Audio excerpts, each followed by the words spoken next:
tryna make y'all comfortable. For the record, you ain't tryna grow, then it's done for you. Bonjour à tous, bienvenue sur la chaîne LPC pour ce troisième épisode. Je suis en compagnie de Mallory Ducrot et de cette fois-ci du coup de Léon Trins. Tous les deux athlètes LPC et du coup qui ont participé à l'Imperium il y a 3 semaines. Et justement ça va être le sujet de cette vidéo. On va revenir faire un récap de cette compétition. On va revenir point par point sur les différents athlètes, de comment s'est passé pour eux la compétition, s'ils ont réussi, pas réussi, qu'est-ce qui n'a pas été, les suppositions, les hypothèses que j'ai pu avoir après la compétition. Du coup, on va revenir dans un premier temps sur votre compétition et on enchaînera par la suite sur les autres. Mallory, donc du coup, Je prends le micro. Je t'en prie. Bonjour à tous. Tu venais du coup pour faire les Minima France, qui étaient C'est ça. à 425 kg en moins de 69. On avait fait un bloc pré-picking qui s'est très bien passé. Parce que du coup, pour information, sur ce bloc-là, tu avais sorti un doublé à 150. Ouais, c'est ça, 150. J'avais fait un single à 100 C'est ça. et un doublé à 165. Et on était en doublé à 415. C'est ça, Et donc. du coup, on s'était dit 4,25, c'est largement possible en single. Mais la prépa, c'est pas passé trop comme prévu. C'est ça, donc il y a eu des petits imprévus, donc on peut appeler ça des facteurs externes. Concrètement, il y a eu la première semaine de bloc, il y a eu une semaine de deload entre les deux, je crois. Oui, j'ai eu une semaine de deload. Il y a eu la semaine de deload où le poids de corps a commencé à baisser pour des raisons externes, elle était partie en vacances tout simplement. Et, moins bonne gestion. En général, quand on part en vacances, on n'est pas dans ses habitudes. On n'a pas nos habitudes alimentaires habituelles. Et donc du coup, le poids de corps a commencé à baisser à partir de ce moment-là. C'est ça. Et la S1, j'avais déjà perdu 1 kg, je crois. Ok. En Et S1. t'es tombé malade quand t'es revenu de Et je vacances. suis tombée malade au retour de vacances. Donc ce qui n'a pas arrangé la chose, le poids de corps a continué à baisser et ce qui a créé un cercle vicieux parce que du coup ça a rapidement impacté la dynamique du bloc.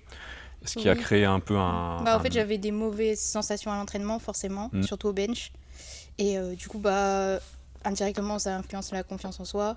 Et après, on se pose des questions sur notre technique. Le et stress puis après, qui monte. ça fait monter le stress. Et puis, on est là à douter de l'objectif, etc. Alors, voilà. Donc voilà, donc en fait au final, pour info, sur le bloc pré-picking, son poids de forme habituel, on tournait aux alentours des 68,5, voire parfois même un peu plus le matin. Elle a été pesée à la compétition à 66,5, soit au moins 2 kg, donc forcément ça crée un très gros impact sur sa condition physique le jour J. Et pourtant, je mangeais. Hein. Et pourtant, je me souviens, tu as vraiment fait des gros efforts. Le problème, c'est que des fois, c'est pas suffisant sur un laps de temps si court pour venir recréer une bonne dynamique à ce niveau-là. Malgré ça, malgré qu'on n'ait pas réussi l'objectif principal qui était la qualif-France, on s'en sort quand même avec une belle compétition parce qu'on perd total. Oui, au vu des conditions, c'est On très perd bien. total, on perd plus 5 au squat, on perd deadlift plus 5 également. Oui. Donc il y a quand même du positif, c'est juste que forcément, quand on vient pour un objectif précis et qu'on ne l'atteint pas, c'est toujours compliqué de voir le positif. Mais disons qu'on apprendra pour la prochaine fois à mieux gérer le poids de corps à l'approche de la compétition, à être plus vigilant en tout cas. Oui, en vrai, comme je savais que la prépa ne s'était pas passée comme prévu, c'est la première fois que je fais une prépa un peu difficile avec des petites gênes, mauvaise gestion du poids et tout. Et je m'étais en même temps un peu résignée en mode le but ça va être de prendre du plaisir et s'il y a l'objectif qui est atteint, tant mieux, sinon tant pis, le but c'est juste kiffer quoi. Ouais, t'avais commencé à dédramatiser un peu. Ouais, c'est ça. Alors je sais pas si c'était plus une issue de secours en mode pour ne pas trop que je sois déçue à la suite de ça. Du coup, ou alors si c'était parce que juste c'était la réalité de la chose quoi, donc voilà. Mais du coup j'ai vite vu les côtés positifs quand même de la comp. Ok. Parce que vu les conditions, j'ai quand même fait PR plus 5 au total, avec un très mauvais bench. Oui. Alors que la dernière comp en avril, par exemple au TR 167 elle n'était pas passée et là je la passe en deuxième barre. Oui. Donc en vrai c'est plutôt positif dans l'ensemble quand même. Oui, totalement. Après, on peut voir, en fait, en soi, le pic de forme, au vu des conditions, était bon. Oui, En fait, c'est voilà. ça. S'il n'y avait pas ce facteur poids de corps si ce facteur n'était pas intervenu, on aurait, je pense, fait une très belle compétition. Oui, parce que vu le dernier SBD de picking, par contre, le taper a très bien marché. Ouais, c'est vrai, clairement. Parce que la barre au terre n'avait pas décollé. Ah ouais, 160 au sol. Ouais, Et 160 au sol. du coup, une semaine plus tard, je passe 167 quand même. Bon, avec un grind, mais ça passe. Ouais. Donc voilà. Donc, quand même du positif à en tirer, Ouais, et puis des leçons à en tirer également. Donc, Oui. on fera très attention au poids de corps la prochaine fois. Oui, et au bench. Donc là, l'objectif pour la suite, construction. Parce que là, pour l'instant, on n'a pas de compétition, on va dire, majeure à court terme. Non, ouais. Donc là, l'idée, ça va être de travailler pour aller chercher davantage. En fait, pour moi, l'objectif, ça serait que l'année prochaine, on soit moins ric-rac vis-à-vis de l'objectif. Oui, c'est ça, parce que Attends. là, le schéma, il s'est un peu répété comme l'année dernière. Mm. On était un peu plus ric-rac l'année dernière encore. Oui. Mais du coup, je me mets un peu la pression en mode, il faut un total. Bon, là, du coup, ce sera plus le cas avec les nouvelles modalités de championnat. Il y aura un de France. total quand même à aller chercher Oui, pour se c'est classer, ça, mais moins précis. C'est faire le plus possible, quoi. Voilà, c'est ça. Et du coup, j'ai refait la même chose, 1 sur 3 au bench, et après, on est obligé d'aller tirer la lune pour espérer la qualif. Ouais. Sauf que bon, il faut changer ça. Ouais, parce qu'on, voilà, pour le coup, on a laissé presque une dizaine de kilos en fait sur le bench. Bah ouais, c'est les 10 kilos. Donc ça fait mal. Mm. Quand on est bench spé. Oui, ma spécialité. Donc là, ouais, objectif bloc de construction sur, je pense, au moins un cycle de 3 blocs facilement jusqu'à ce qu'on décide une prochaine compétition. Tu avais évoqué début d'année. Ouais, j'aimerais bien quand même faire une compète en début d'année pour relancer un peu le... Oui, bah, je pense que ça tomberait bien vis-à-vis de ce que j'avais en tête. Donc je pense qu'on partira certainement sur une compétition courant février. Ouais. Faudra Ouais, qu'on c'est ce voit qu'on comment avait, ça va ouais, se... c'est ça. voir Et puis quand- avec mes compétitions de twirl aussi, que ça passe Ah bien. oui, effectivement. Effectivement. Parce que pour information, madame fait du twirling Oui, et du coup, je reprends les compétitions cette année. Donc, en à parallèle. voir. Hâte de voir ça. Mm. Dans un second temps, donc Léon, Bonjour. content de t'avoir parmi nous. Très content d'être sur le podcast LPC. Au passage, on aura une petite annonce à faire à la fin de la vidéo, donc restez bien présents. Le teasing. Bon, très bonne compétition dans l'ensemble. Dans l'ensemble, Aurait ouais, pu être mieux, ça aurait pu être mieux. mais le résultat est là et c'est le principal. On venait pour une qualification France Open, groupe A, évidemment, en moins de 120. Donc pour information, on a pris la décision 1 mois et demi avant la comp, je crois. Oui, c'était assez... c'était relativement proche de l'échéance. Après, j'ai toujours été relativement lourd, donc toujours été plus ou moins en 120. Mais là, la décision était surtout prise pour le côté plaisir. Privilégier un petit peu le plaisir en compétition, puisque je pense que ça a été un premier pari réussi. Maintenant, il reste les France Open, qui est l'échéance principale, on va dire. Mais plutôt content de cette première compétition en 120, même si on est encore loin de remplir la KT. Voilà, c'est ça. Parce que du coup, pour information, enfin pour l'histoire, Léon a toujours été un athlète en moins de 105. Depuis que j'ai commencé à le coacher en 2022, là on a commencé en moins de 105. Il a progressé en tant que tel jusqu'à sa dernière compétition, c'était au mois de juin où il a fait 772. C'est ça. 772 Iron Meet. Donc c'était une belle compétition, mais très décevante par rapport à ce que nous on visait à la base. 5 sur 9, donc forcément. Voilà. Donc en fait on a PR malgré cette conclusion très négative. Et là il était temps, en fait, on venait vraiment pour prendre notre revanche et de prendre du plaisir. Parce que ça n'avait pas du tout été le cas du coup à Hérode. C'est ça. Donc là on venait vraiment pour prendre du plaisir et du coup en même temps remplir nos objectifs. Et du coup 1 mois et demi avant, en fait on s'est fait la réflexion que l'objectif d'aller au France Open, notamment viser un groupe A, était peut-être pas forcément plus facile en moins de 120, mais moins contraignant vis-à-vis du poids de corps, parce qu'en réalité, depuis le début, tu as toujours eu un peu de mal à gérer le poids. C'est ça, en fait, j'ai commencé la force, j'étais déjà au-dessus de 110 kg. Après, je me suis un petit peu stabilisé aux alentours des 105-106, mais bon, je suis quelqu'un qui prend facilement du poids. Donc, vis-à-vis de ma taille, les moins 105, c'était difficile à tenir. Et enchaîner les cuts plusieurs années de suite, et surtout que je réagis très mal aux cuts, malgré que je sois lourd et donc je ne cut pas forcément un gros pourcentage de poids de corps, ça m'impacte beaucoup, surtout au bench qui est déjà un point faible. Et du coup, sur ce plan-là, mentalement, devoir à chaque fois régresser sur un mouvement sur lequel je suis déjà pas forcément très bon, ça impliquait pas mal. Et je voulais aussi pouvoir reprendre cette part d'être sûr de progresser et d'arriver sur le plateau confiant, parce que le fait de faire un cut, je sais jamais à quel point ça va me faire régresser le jour J. Donc ça met une pression supplémentaire. Je sortais déjà d'une échéance qui s'était mal passée par rapport justement à un gros cut. Donc le fait de pouvoir ne pas apporter ce cut, de rester sur un léger surplus calorique et donc d'arriver le jour J avec full confiance, au final la compétition s'est bien mieux passée. J'étais pas stressé le jour J, j'ai pas eu de mauvaise surprise. Bon, même si au bench sur le troisième essai j'ai un peu foiré, mais c'est plus un biais technique qu'autre chose. J'ai fait une belle compétition. Premier total à 800 aussi, qui était quand même une belle symbolique. Premier total à 800, ouais. C'était un petit peu ce que je voulais. Bon, je voulais le faire en 105. Au final, je le fais à 110 kg de poids de corps, mais on aura l'occasion de faire progresser ce total maintenant chez les moins 120, même si je ne sais pas encore exactement ce que l'avenir me réserve au niveau des KT, on ne sait jamais, Oui, même si je pense que c'est plus réservé à être en 120 quand même. On va pas se fermer une porte, on ne sait jamais par la suite, si jamais il y a une bonne raison de redescendre en 105, mais pour le moment, je pense que ça peut être intéressant d'aller grappiller des kilos sur le total en moins de 120. Surtout qu'il y a de la marge au squat, il y a de la marge au deadlift, on va revenir dessus après. Et le bench, comme il a dit, il y a un biais technique, malgré ça, il sort sur son deuxième essai un PR plus 5. Et la technique, à chaque bloc, elle s'améliore.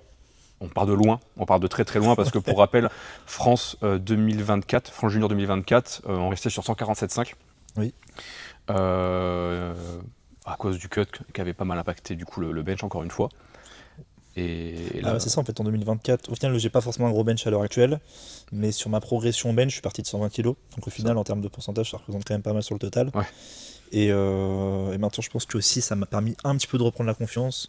Il y a encore pas mal à aller chercher à ce niveau-là. C'est quand même vraiment le gros point d'amélioration. Donc je pense qu'on va mettre l'accent dessus. Mais quand même plutôt globalement content de ce qui a pu amener cette montée de catégorie, surtout sur le plan mental, qui est très important quand on fait du powerlifting.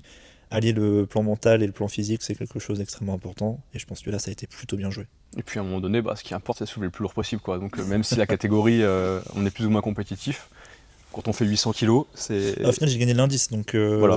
on a pris à peu près 5 kg sur le poids de corps. 5 kg sur le poids de corps concrètement. Mais on a gagné un peu plus d'un point d'indice. Et on a quand même perdu 2 essais. Parce que du coup, pour information, donc sur le deadlift, mise grip sur le opener. Voilà. Juste pour... Alors, moi je me souviens très bien ce que tu m'as dit après l'essai. En fait, la barre était trop légère, ou du moins il était trop en forme, et en fait, il a tellement voulu mettre de la vitesse que la barre elle est descendue dans sa main. C'est ça, exactement. En fait, c'était la réflexion que je me suis fait sur le moment, et je pense que c'est important aussi d'avoir un petit peu ce côté, on va dire entre guillemets à froid, parce qu'on n'a pas non plus énormément de temps. J'ai pas forcément dit quoi que ce soit à Paul au niveau du deuxième essai. Je savais dans tous les cas t'allais remettre la même barre, parce que c'était la barre de la qualif aussi, Voilà, c'est c'est ça. important. Mais c'est que c'est ma main en supination qui a lâché, et non pas ma main en pronation. Et à chaque fois que j'ai un problème de grip qui est pour de la force, c'est ma main en pronation qui va lâcher. Alors que là, c'est simplement que la main effectivement a glissé dans ma main en supination. Et du coup, je me suis un peu surpris par la vitesse, parce que le taper a vraiment bien fonctionné, donc j'étais vraiment mis en forme. Et au final, ça s'est vérifié, parce que sur le deuxième et troisième essai, j'ai eu aucun souci. Et on a fait un jump de 30 kg, du coup de 305 à 335, et la 335, c'est Elle a très bien bougé. Elle a bien bougé, Voilà. franchement. Mais du coup, forcément, ça m'a mis un peu dos au mur. Mais bon, on a eu la bonne fin, on va dire. Ouais. Surtout qu'avoir un mise grip sur l'opener à 305 et tenir le grip à 335 sur le troisième essai, c'est que vraiment, du coup, c'était pas un problème de grip, Ouais. proprement parler. C'est surtout c'est surtout le fait d'avoir le problème sur la main en subi qui m'a mis sur la piste que c'était plus technique que la force. Après, j'ai quand même, sur le moment, mis de la magnésie liquide avant de mettre la solide, pour être sûr d'être bien ancré, on va dire. Mais au final... Est-ce que tu ne penses pas que... On sait que pendant la fin de picking, tu t'es vachement entraîné sur du fitness park. Ouais. Donc on sait que le whip de la barre était pas mal contraignant sur le deadlift. Est-ce que tu penses pas que ça t'a un peu changé des repères justement sur ça? Parce que forcément, quand tu mets beaucoup de vitesse sur une barre souple comme un fitness park, tu vas moins subir la rigidité de la barre. Ça va être un peu plus smooth et tu vas avoir moins ce truc où ça va venir ouvrir ta main d'un seul coup. Là où ça joue beaucoup, c'est sur le moment où je tire mon slack. Ça va beaucoup plier, donc je vais me prendre un peu un à-coup. Donc ça va forcément changer un peu ma trajectoire. Donc forcément, ça a un impact aussi sur la technicité de mon lock. Après, le problème de ces barres-là, c'est aussi qu'elles grippent moins bien, simplement. Donc je suis obligé de mettre plus d'implication au niveau du grip, et ça m'occasionne plus de fatigue aussi. Okay. Après, techniquement, je sais pas si ça modifie grand-chose, mais je pense que c'est surtout le jour J, je me suis un peu surpris sur la 305. Okay. Où, au final, j'avais pas fait tant de singles lourds que ça sur le bloc.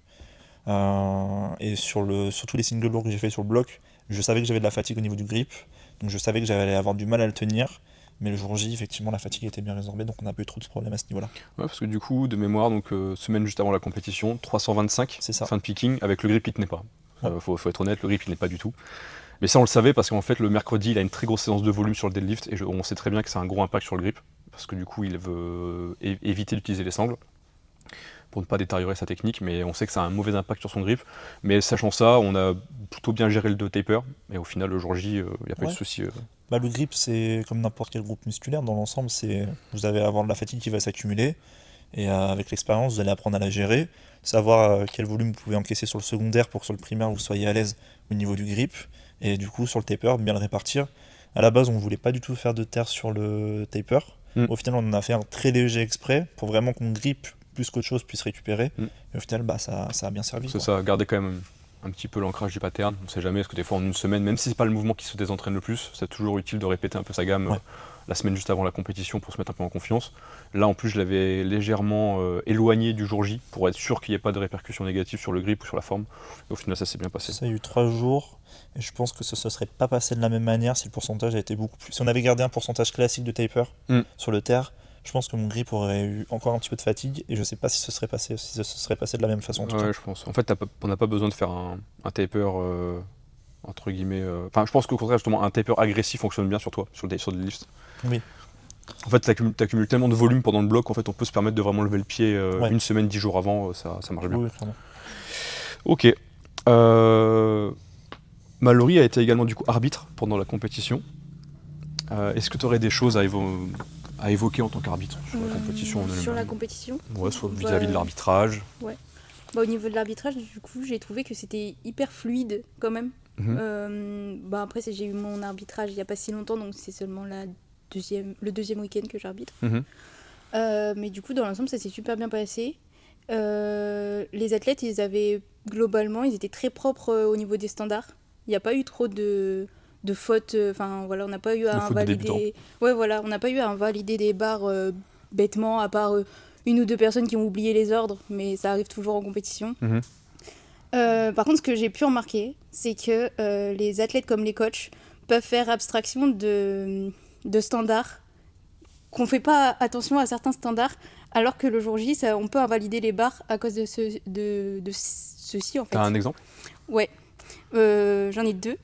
Par exemple, on fait beaucoup attention au squat, à la def, tout ça, mais on fait moins attention aux genoux. Oui, effectivement. Ouais. Donc, à tous les athlètes et à tous les coachs, faites attention au verrouillage des genoux avant et après le squat. C'est ça. Parce que quand on se retrouve en tant qu'arbitre, donc de l'autre côté, j'ai eu la place de l'autre côté, du coup, on le voit énormément.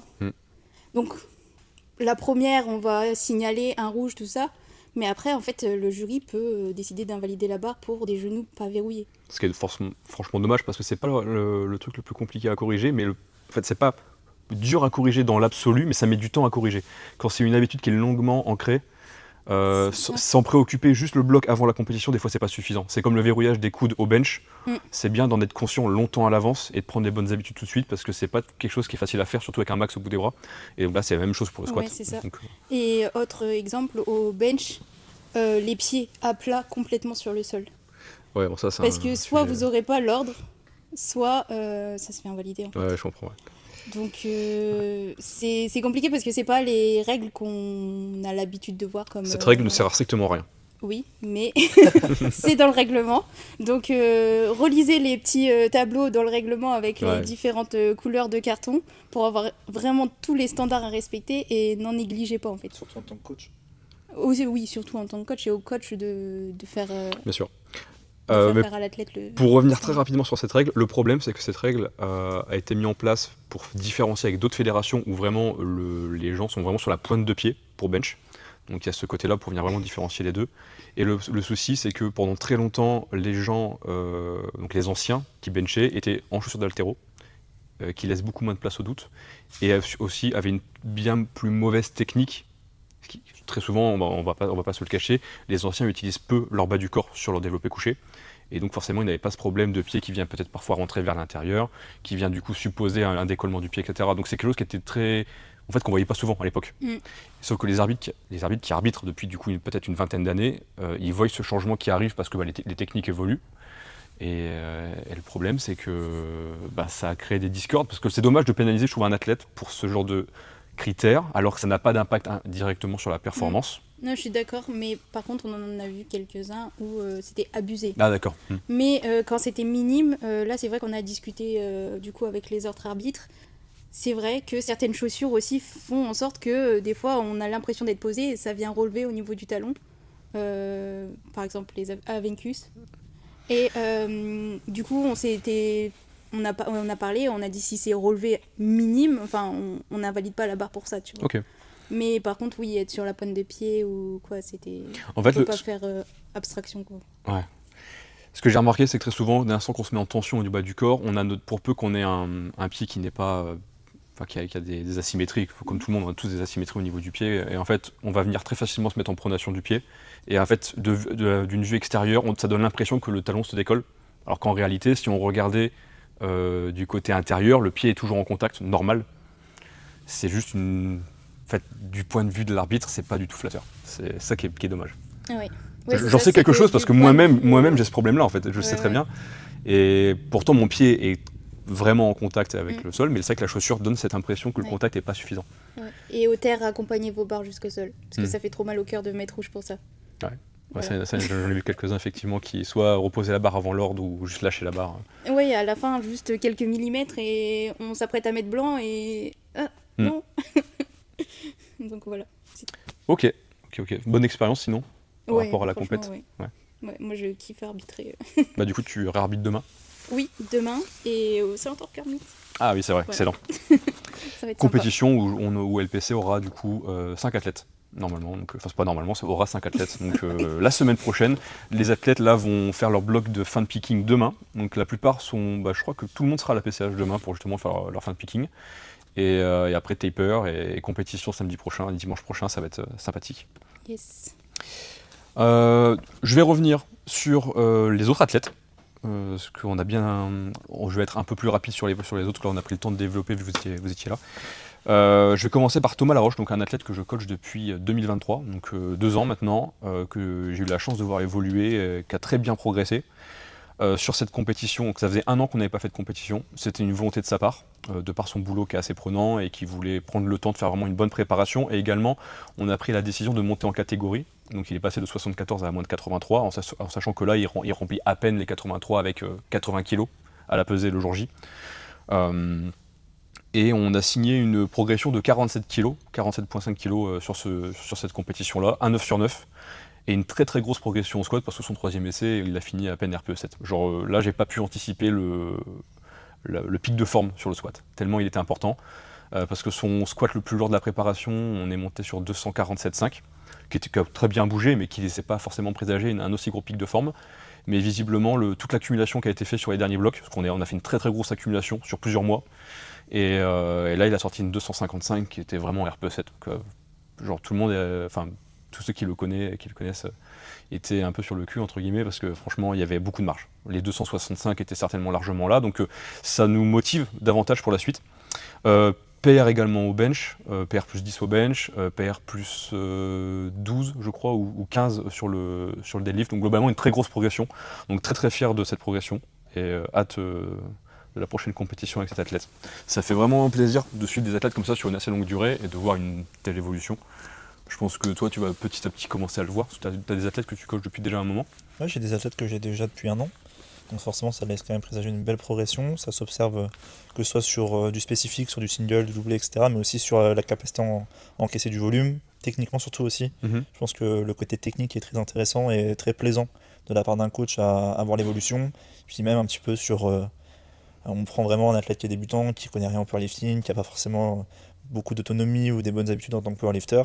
Et on les voit 1 an plus tard... on a vraiment un vrai powerlifter qui sait faire des retours constructifs, qui sait s'entraîner, qui a une bonne autonomie, qui sait mettre en place des biais techniques. Et surtout, forcément, il y a une progression sur le total et c'est hyper satisfaisant à voir. Ouais. Et puis j'aimerais revenir très rapidement sur cet athlète-là, donc Thomas Laroche. Pour information, il est pâtissier, donc il a un emploi du temps où il se lève très tôt le matin. Voilà, c'est pas les horaires les plus faciles. Il est également père de 2 filles. Et tout ça pour dire qu'il a un rythme d'entraînement où globalement il a 2 squats semaine, 2 deadlifts semaine, et là on était passé à 4 bench sur les derniers blocs. Mais tout ça pour dire qu'il n'a pas une ultra fréquence, il n'a pas un entraînement hors norme, mais par contre le peu qu'il a, il est ultra impliqué dessus. Il fait tout ce qu'il peut pour optimiser en fonction du temps qu'il a devant lui pour d'optimiser ses facteurs externes. Et le résultat à la fin il est là, quoi. Donc je sais qu'en ce moment il y a une grosse mode là, de l'ultra fréquence. Mais c'est pas la seule solution, je pense, pour évoluer. L'ultra fréquence, c'est un peu le biais du survivant, quoi. C'est qu'on observe tous les athlètes sur qui ça a un bon effet, mais on parle pas trop des gens qui peuvent pas l'encaisser ou qui n'ont pas forcément des bons résultats avec. Donc ça reste quelque chose qui est très récent, qui est pas trop testé, donc forcément qui peut pas convenir à tout le monde. Puis pour rebondir un peu sur ce que tu disais, je pense que globalement, même si on a un emploi de temps qui est très prenant et qu'on a peu de temps pour s'entraîner, si vraiment ce peu de temps qu'on a, on y consacre 100% de son énergie, on peut attendre une très belle progression. Et encore une fois, on n'est pas tous athlètes professionnels, on ne peut pas y consacrer 100% de son temps. Donc c'est aussi normal de ne pas pouvoir avoir les mêmes capacités à encaisser du volume qu'un athlète qui fait que ça de sa vie. Et ça, il ne faut pas forcément toujours chercher la comparaison avec les athlètes qu'on voit sur Instagram. Et du coup, un deuxième athlète un petit peu dans ce genre-là, c'est Andy Promera. Donc, certainement pas mal le connaissent. Donc, il a fait une très belle compétition, 9 sur 9, PR plus 30, avec 820,5 de total, qui le classe actuellement, au total, il est 4e dans les nominations en France. C'est impressionnant. Ouais, Surtout quand on voit la prépa. Voilà, alors pour information, début de bloc, il était à Ibiza. Voilà. Début de bloc de picking, il a fait son entraînement. Mais il s'est entraîné, hein. Il était en mode camp d'entraînement. En gros, les amis, vous pouvez réserver vos vacances maintenant. Et le mieux, c'est de le faire juste avant la compétition, surtout sur la semaine de taper. Voilà, très important. Par contre, bien réserver le créneau pour l'entraînement. Non, franchement, il a un rythme de vie assez soutenu parce qu'il a un boulot assez prenant, il a un boulot à responsabilité, il a sa maison dont il s'occupe fréquemment, donc il a la vie d'un homme entre guillemets classique. Non mais voilà, d'un vrai homme entre guillemets. et ça n'empêche pas de. Donc il a son home gym quand même chez lui, qui lui permet quand même de tenir ses entraînements dans les délais, mais c'est pas toujours évident. Il y a de la fatigue, il y a du stress vis-à-vis de son boulot, et malgré ça, il a fait une très bonne préparation. Le mental a été présent durant toute la préparation et ça s'est senti le jour J parce qu'il arrivait plus que confiant. Et franchement, tout est bien passé. Avec de la marche pratiquement un peu partout. Et on totalise du coup 820,5 avec les minima France et du coup un groupe A. Donc très très fier de sa prestation. En vrai, c'est intéressant parce que les deux athlètes que tu cites, ils sont à peu près la même situation. C'est-à-dire que ils ont quand même un emploi du temps prenant, qui est relativement similaire à beaucoup d'adultes actuellement. Et pourtant, ils sortent un gros niveau en force athlétique. Et aujourd'hui, on a quand même beaucoup d'athlètes, parfois qui peuvent abandonner assez vite, sous prétexte d'avoir un emploi du temps assez complet. Mais je pense que vraiment, il ne faut pas oublier que vous pouvez l'adapter, cet emploi du temps.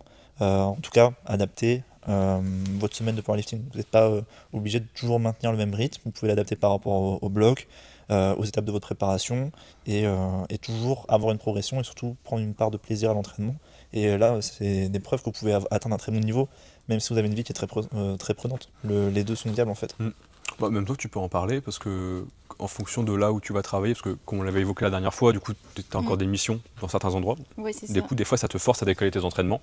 Ouais. C'est pas la fin du monde en réalité. Hein. Non, en vrai, si tu arrives à bien récupérer, etc., on n'a pas besoin d'être au chômage pour être Voilà, c'est ça. un bon power, on va dire. Ouais, et puis clairement, bon, après, moi, c'est un peu spécifique, puisque je fais des cours co, donc je dois faire du sport en même temps que je travaille. En plus, oui. Donc, en gros, je fatigue mon corps en plus. Mais du coup, c'est possible parce que j'ai déjà fait des très bonnes compètes l'année passée quand j'étais au BPGEPS. Donc, j'avais des cours où je faisais du sport, plus j'étais en alternance, donc je faisais les cours co en plus, et plus je gérais la prépa, et j'avais fait des très bonnes compétitions, donc franchement, c'est possible de concilier les deux. On est d'accord. Oui. Donc voilà, je revenais sur le profil d'Andy parce que c'était un profil similaire à Thomas. Je vais enchaîner. Du coup, ensuite, on a Valentin Tourneux. Donc c'est un athlète que j'ai pris en main 2 blocs avant la compétition. Donc on s'est rencontrés à l'Open du Lyon qui avait lieu début juin. Et du coup, on a commencé à travailler ensemble. Super collaboration, on s'entend très bien, il y a un très bon feeling, et globalement la préparation a été mitigée parce que son dos nous a fait un peu des siennes. Il avait quelques fragilités au dos, et c'est vrai que lorsqu'on prend en main un nouvel athlète, on ne se rend pas forcément compte de ses limites. Donc j'ai été quand même assez prudent, mais malgré ça, le dos a été assez embêtant sur la fin du premier bloc. Et malgré ça, le bloc de picking a été que vers le mieux. Donc en fait, le premier bloc, heureusement qu'on a eu 2 blocs avant la compétition, ça nous a servi un petit peu de fast test et que moi je puisse le jauger, ce qui a fait que j'ai pu vachement plus réguler la gestion de l'intensité, du volume, etc. sur le bloc qui a suivi, de répartir différemment du coup peut-être l'intensité sur la semaine, et franchement la différence est sentie parce que plus on a avancé dans le bloc, plus on a pu monter en pic d'intensité sans qu'il y ait de répercussions négatives sur le dos. Et donc résultat, le jour J, on est quand même sur un PR plus 5 au squat, donc très content. Ça c'était déjà un premier objectif. Le bench, toujours des lacunes techniques, on est sur un gros travail actuellement, mais là malheureusement on n'avait que 2 blocs devant nous et c'était pas suffisant pour tout le travail qu'il y a à faire dessus. Parce qu'il a un bon potentiel, il a une bonne masse musculaire. En plus là récemment j'ai inclus de l'OHP dans sa prog et en fait il est très fort au niveau, ça me fait penser à toi. Vous avez un spécialiste de vraiment, l'OHP. il fait des séries de 8, 10 à 70 kg et il bench pas assez. Ah, voilà. J'ai vu passer des stories à 70. Voilà, donc normalement quand on fait des séries comme ça à l'OHP, on a 200, voilà. Pas toujours. Pas toujours. Oui, pour information, Léon a plus de 100 kg en max à l'OHP. Et combien au bench ? Ouais, bon, on va pas dire. Donc bref, voilà, donc un bench où on sait qu'il y a du travail technique. Et le deadlift, du coup, on avait terminé le picking sur 272, je crois, quelque chose comme ça, 270 ou 272 ou 275 dans ces eaux-là. Tu te rappelles pas de toutes les barres de toutes tes athlètes? Non, malheureusement. Sacrilège. Et au final, donc en compétition, on va chercher 277, qui bouge très bien. Franchement, bonne vitesse. Et on a été chercher une barre pour aller chercher un beau total, donc c'était pour aller chercher 720 de mémoire, donc ça aurait été un PR plus 12. J'ai mis 292, qui était également du coup un PR comp, parce que le but de la compétition, on venait pas chercher un minima, on venait pour le plaisir, donc on était là pour aller aussi chercher des petites performances perso. Et du coup, malheureusement, ce n'est pas passé. Donc on laisse quelques kilos sur la plateforme. Mais malgré ça, on est à 2,5 de son meilleur total, à 2 mois d'intervalle, quoi. Donc on est quand même content. Et surtout, ça nous laisse pas mal de pistes sur lesquelles travailler pour l'avenir. Donc ça va être intéressant. Léon Guichard, qui nous venait de la région bordelaise, que je coach depuis quelque chose comme avril, je crois, dans ces eaux-là. Alors au fur et à mesure de la compétition, enfin de la préparation, le poids de corps a commencé un petit peu à monter et du coup on a pris la décision, parce qu'à la base c'est un athlète qui tire en moins de 83, et on a pris la décision de finalement, enfin il a pris la décision parce qu'il y a réfléchi déjà et après il m'en a parlé, on a convenu que c'était une bonne idée tous les deux que de passer en moins de 93, parce que ça allait plus le restreindre qu'autre chose que de refaire un cut. En fait ça faisait longtemps qu'il s'infligeait des cuts pour aller en moins de 83, alors qu'en plus de ça, vis-à-vis de sa taille, vis-à-vis de sa masse musculaire, etc. actuelle, ça valait pas le coup, je pense, de se restreindre pour aller en moins de 83. Et qu'au final, on s'est rendu compte qu'en étant en moins de 93 à 87 kg, globalement, il était vraiment plus fort. Et du coup, ce qui nous a permis d'aller chercher quand même un PR compétition plus 22 avec des PR sur tous les mouvements, avec un très bon squat, avec de la marge.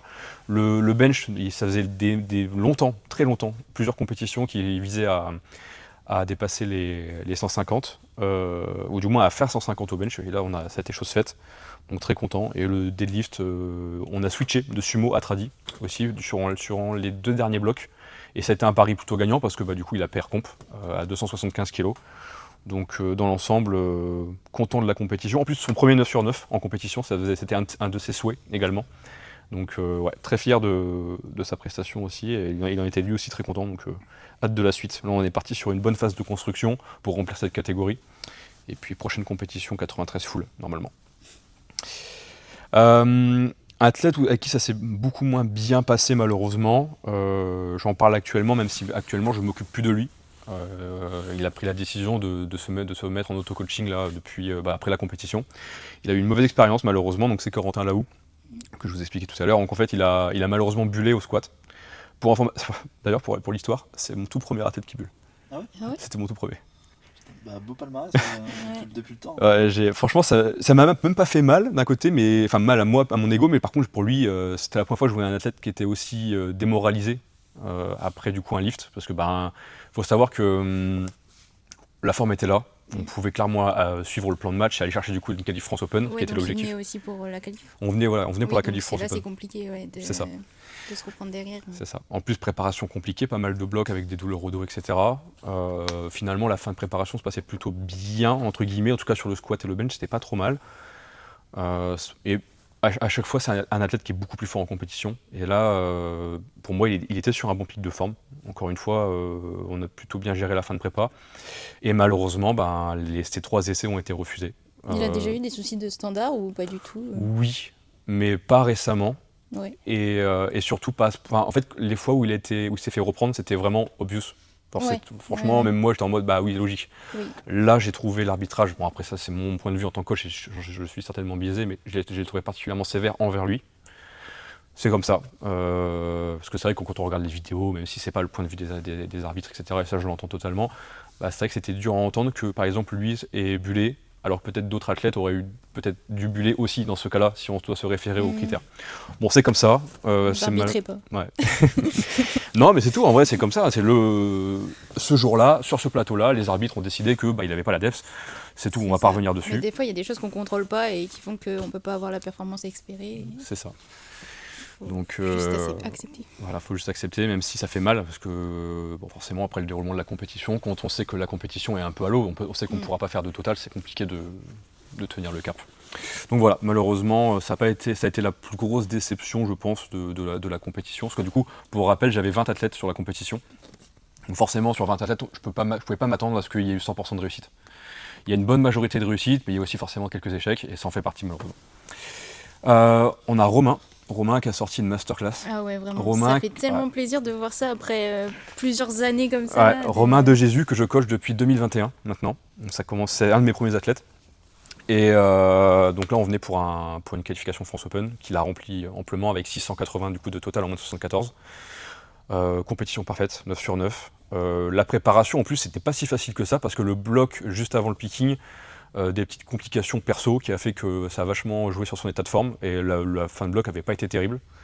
Et au final il a su se ressaisir et le bloc de picking s'est plutôt bien passé, même si on a eu un échec au squat sur la semaine 3 ou 4 pour diverses raisons. Et au final derrière la fin de prépa s'est bien passé, on est arrivé comme avec plutôt de la confiance sur le plateau et il a PR sur tous les mouvements. Et notamment un PR compétition de plus 35 kg. Donc PR plus 35 dans sa même catégorie de poids alors qu'on pratique depuis pratiquement 5 années, c'est costaud. Comme quoi le travail finit par payer un C'est jour. exactement ça. C'est que des fois on peut enchaîner des compétitions, ça va pas toujours payer, ou du moins ça va payer très peu, peut-être un plus 2,5, plus 5 et c'est pas assez rassasiant on va dire. Mais à un moment donné, tout le travail qui a été fait, tout le travail qui a été accumulé, ça finit à un moment par payer. Et quand ça tombe bien en général. Ça me fait penser à Victor qui se piquait, qui disait c'est jour de paye. Ouais, exactement. C'était clairement ça pour Andy et Romain, du coup c'était jour de paye. C'est ça, c'est vraiment quelques années de travail, une année de travail du moins, qui a apporté ses fruits là au moment où il le fallait, donc très content. Avec un très gros bench au passage à 175 kg, donc pour un 74 ça commence à être quand même un gros bench. Donc très fier de sa compétition et j'ai hâte de l'emmener au France Open. Et sans de gel point. Et de ça. Et du coup, Andy et Romain sont tous les deux premiers athlètes LPC à atteindre les 100 gel point. Après la première bulle, le premier 100. Voilà, c'est ça. T'es Pas- les premiers, t'es les premiers 800, premiers 100. Premier 800, premier 110. Ouais. Ensuite, donc dans les athlètes où ça s'est un peu moins bien passé, donc il y a Margot Chapin, donc, qui est également ma compagne, donc, qui revenait en compétition après un an d'entraînement, parce que du coup cette compétition c'était la même compétition, c'était l'Imperium 2024. Une année un peu compliquée parce qu'au niveau perso et pro, il y a eu pas mal de choses qui se sont mises en place. Donc elle a commencé son CDI, etc. Bon bref, je passe des détails, on n'est pas là pour dramatiser la situation, mais en gros, ça a été une année où elle était peut-être un peu moins impliquée dans l'entraînement. Donc on n'a pas été sur une année ultra productive et c'est des choses qui arrivent quand on est athlète en force athlétique et quand surtout on a une vie à côté, on ne peut pas s'attendre à mettre 100% de ses ressources tout le temps dans la FA parce qu'on doit avancer dans notre vie à côté. Donc c'est totalement entendable que des fois on se mette un peu en stand-by le temps d'avancer dans sa vie et rien ne nous empêche de remettre un coup d'accélérateur par la suite. Donc c'est clairement ce qu'on a en tête et là pour le coup malheureusement la compétition s'est pas très bien passée et ce qui nous a je pense surtout mis à défaut, c'est le cut. En fait, elle a tiré en moins de 57. Son poids de forme se situe entre 59 et 60 kg. À la base, on partait il y a quelques mois auparavant pour passer en moins de 63, mais la prise de poids n'a pas été assez efficiente. Donc pour la compétition, on s'est dit, on va tenter le tout pour une dernière fois, descendre en 57, tenter une qualification France Open. Mais du coup, ça a nécessité un gros cut qui s'est pas aussi. Au début, le cut partait plutôt bien et sur la fin, ça s'est pas très bien passé. Et en fait, elle s'est retrouvée à limite aller courir en fait avant la pesée. Première fois d'ailleurs que je faisais faire ça à athlète. Enfin, peut-être deuxième fois parce que la veille aussi, je reviendrai dessus. Et Chloé Cartini a eu ce petit problème là aussi. Mais du coup, elle a eu à peine une demi-heure pour faire son refeed, commencer son squat. Donc psychologiquement pas facile parce que déjà le cut a été très impactant, nerveusement et psychologiquement. Et du coup, compliqué de se mettre dans de bonnes conditions, et notamment le squat. Le squat, souvent, est un des mouvements les plus impactés par le cut parce que c'est le premier mouvement, on n'a pas encore eu le temps de totalement refeed. Et en plus de ça, gros défaut sur les repères, parce que souvent on est beaucoup plus mince au niveau de la taille, donc les repères au niveau de la ceinture ne sont pas les mêmes, un bracing moins efficient, etc., etc. Donc en fait, dès le squat, l'opener passe pas si mal, mais dès la deuxième barre, défaut technique, bracing pas terrible, et en fait elle a perdu beaucoup d'énergie sur ce deuxième essai, et derrière ça a été un peu la déringolade sur toute la compétition, donc je ne vais pas revenir trop dans le détail, juste c'était pas une bonne compétition, c'est des choses qui arrivent, il y a des facteurs externes qui ont joué dessus, et c'est comme ça. Ensuite il y a eu Mathilde Pataille, donc Mathilde à qui alors c'est assez particulier, parce que je l'ai récupérée 3 semaines ou 4 semaines avant la compétition, 3 semaines grosso modo à peu près. Pour des raisons qui la regardent. Donc j'ai dû adapter forcément la fin de préparation de façon à créer comme un pic de forme pour le jour J parce qu'on venait chercher un groupe A. C'était pas forcément évident parce qu'il fallait tabler sur un total grosso modo à 470 kg à peu près. Donc en moins de 69 pour information. C'est vraiment énorme, le groupe A, Voilà, il est costaud. donc gros total à sortir et en finale la préparation s'est plutôt bien passée, on a su relancer une bonne dynamique en sachant qu'elle sortait d'une période compliquée parce qu'elle a eu des petits problèmes on va dire médicaux voilà, qui ont impacté sa forme et son entraînement. Et au final, la préparation s'est quand même bien passée, on a su relancer un bon pic de forme, et le jour J, un résultat sans appel, 9 sur 9, 477 de total, donc PR comp plus 7 de mémoire, 7,5. PR sur chaque mouvement en compétition, je crois, alors pas au bench, parce qu'au bench de mémoire, elle avait à l'époque, avant la règle du bench, elle avait sorti un plus gros bench que ça, mais en tout cas, c'était son plus gros bench depuis un petit moment. Donc très content de sa compétition pour ce début de collaboration. Et l'objectif, se rapprocher des 500 kilos. C'est l'objectif pour les France Open, c'est d'aller grappiller, parce qu'il y avait un peu de marge un peu partout, notamment au bench. Le bench revient vraiment en forme. Ouais, elle était choquée d'elle-même en sortant, ouais. elle disait mais what? Rien de particulier, un peu plus de spécifique. Ouais. Un peu plus de spécifique, un peu plus de volume légèrement, et derrière ça a très vite décollé. Donc, J'étais super contente en tout cas de sa fin de prépa et puis de sa comp, on en a parlé. Donc, ouais. Non, je suis très content d'elle, et c'est un bon début, un très bon début de collaboration. Dans les déceptions, il y a eu aussi malheureusement Jade Saubrier qui venait aussi pour une qualif France Open. Alors on est sur une préparation mitigée parce que bloc, un peu comme Mallory, on est sur un truc un peu identique. Bloc pré-picking très très bien, elle sort des très grosses performances. Donc elle avait sorti un doublé à 155 au squat, single à 90 au bench, elle avait au terce, elle avait doublé 160 je crois. Enfin bref, franchement une très bonne fin de bloc. Et bon, il y a eu pas mal de soucis personnels à côté de ça. Des gènes et des douleurs aussi au dos. C'est ça, donc des gènes qu'elle a depuis un petit moment, notamment au niveau du nerf sciatique. Et que d'ailleurs, à l'heure actuelle, on est en train de voir pour régler ce problème-là. C'est un problème qui commence à devenir un peu récurrent, mais bon, quand il y a des dates de compétition avec des deadlines, on n'a pas trop le choix que de s'y confronter. Donc là, on va pouvoir prendre le temps justement de pouvoir traiter ce problème-là. Mais du coup, ça a pas mal impacté quand même sa préparation. Et donc sur le bench notamment, elle a perdu pas mal de repères parce qu'elle pouvait beaucoup moins gérer son leg drive correctement à cause de cette douleur. Donc déjà le bench, ça en a pris un petit coup. Et ça a impacté un petit peu tous les autres mouvements progressivement à moindre mesure, mais un petit peu tous les autres mouvements. Et malgré ça, j'ai pu observer une légère baisse de forme au fur et à mesure du bloc de picking que honnêtement, j'ai pas su vraiment trouver l'explication. Donc je pense que c'est plus lié à des facteurs externes parce que sur l'aspect programmation, il n'y avait pas de raison. On partait d'une bonne dynamique, la dynamique pour moi ne s'était pas essoufflée, on pouvait relancer, ça se continuait, on était dans le prolongement de la dynamique. Et malheureusement, quand il a fallu répondre présent, ça n'a pas marché. Donc un peu à l'image de, comme je disais avec Margot, c'est que des fois on fait des mauvaises compétitions parce qu'il y a plein de petits facteurs qui n'ont pas été au rendez-vous et c'est comme ça. C'est un cumul, je pense, qui a fait qu'elle a mal récupéré aussi entre les séances. Et c'est ça. Problème de sommeil, douleur, tout ça. C'est ça, gros problème de sommeil, un boulot qui est très prenant nerveusement, parce qu'elle est psychologue à côté, et en plus la semaine de taper avait été très fatigante. Donc voilà, c'est plein de petites choses comme ça qui ont vachement altéré sa récupération et qui ont joué les jours J malheureusement. Donc voilà, donc c'est tout, on va prendre le temps de réparer Jadou, et puis de toute façon elle a le potentiel pour faire vraiment de belles choses, j'en suis convaincu. Pour moi, elle peut devenir une des meilleures 63. En France, en tout cas l'année prochaine, l'objectif c'est clairement de rentrer dans le top 17 et j'en suis sûr qu'elle est capable de le faire.